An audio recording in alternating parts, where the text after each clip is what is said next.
Welcome back into the Sports Source. This final segment of today's show brought to you by the law offices of Ogle, Elrod, and Burrill. From personal injury law to disability law to family law, bankruptcy law, criminal defense, whatever legal need you might have, might find yourself in any kind of pickle or jam, and nobody wants pickle jam. You definitely want to call Ogle, Elrod, and Burrill. Thousands of your East Tennessee neighbors have, and they found out why. These guys are so successful, and you should too if you find yourself in that kind of a situation. Ogle, Elrod, and Burrill. All right, we've left ourselves plenty of time. If you missed our top 10 that we counted down through the first 3 segments, you can go to sportsource.tv, check out the entire show. We've run through a lot of information today, but we've left one key question, a motivating segment for the players over there. That or they're just going to be on Twitter dogging the old guys on the TV show.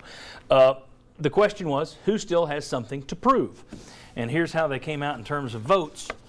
There was a tie at the top. 2 of us had Josh Malone. 2 of us had Justin Martin. And then in the third place, just by default there, since you had 2 number 1s, is Derek Barnett. So let's start. I had Josh Malone on there. Jimmy, I think you had Josh Malone. I did too. Josh Malone, even though he's the leading returning receiver, I still don't think that he has reached the level that he could reach. I think there's more there than he can prove or needs to prove.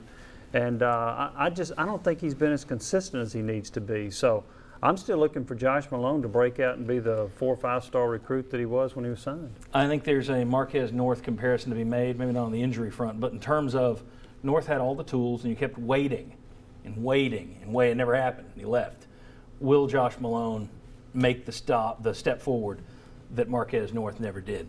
Okay, the 2 of you down there, my defensive back guys, you both went Justin Martin. Not completely 100% sold on the Vols' other corner. Very quickly, how come? Well, I think that's going to be an important position because Cam Sutton might be on an island out there. Whoever starts, and it's probably going to be Justin Martin over Emmanuel Mosley at that other cornerback spot. It's going to have a huge target on their back from day one. Martin didn't start at the beginning of last year. That was Mosley. He eventually came in and beat him out. It's up and down. He had a bizarre, unexplained absence during spring practice. I think the coaches termed it, he had the flu. So he's going to have to be he had a long, serious bout with the flu. But I think they're going to have to be able to depend on him because he's going to be tested so much. Yeah, I went with Justin Martin as well. I think he gets out of position at times. He's got great size and potential, but I saw Preston Williams beat him far too regularly in the spring. And certainly I think there's some really good players on this team. Malone is another one that I thought about, but he produced and improved a little bit last year, so I didn't name him. All right. From Vince Ferrara, who had Derek Barnett as his number 1 player on the entire team, to the man who put him on the I still want to see more out of Derek Barnett, Bob Hodge. You got about 40 seconds here to tell me 40 why. 40 seconds, real quick. Derek Barnett came in as a freshman, and he was great. He was fantastic. And then last year, I thought he plateaued. He didn't get any better. And if you looked at some of the games Tennessee lost late, he had a tendency to disappear.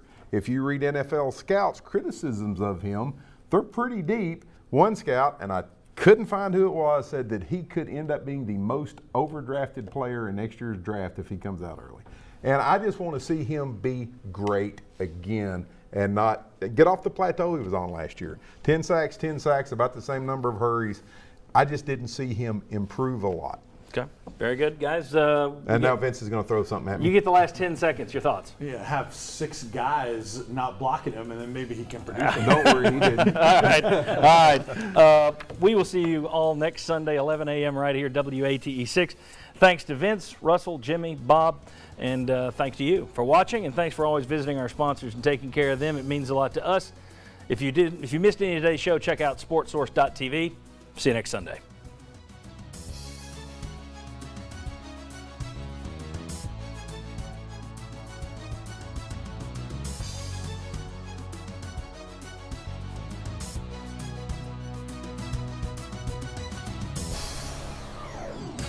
The Sports Source is brought to you by Fast Frame with Heather Whiteside art now available.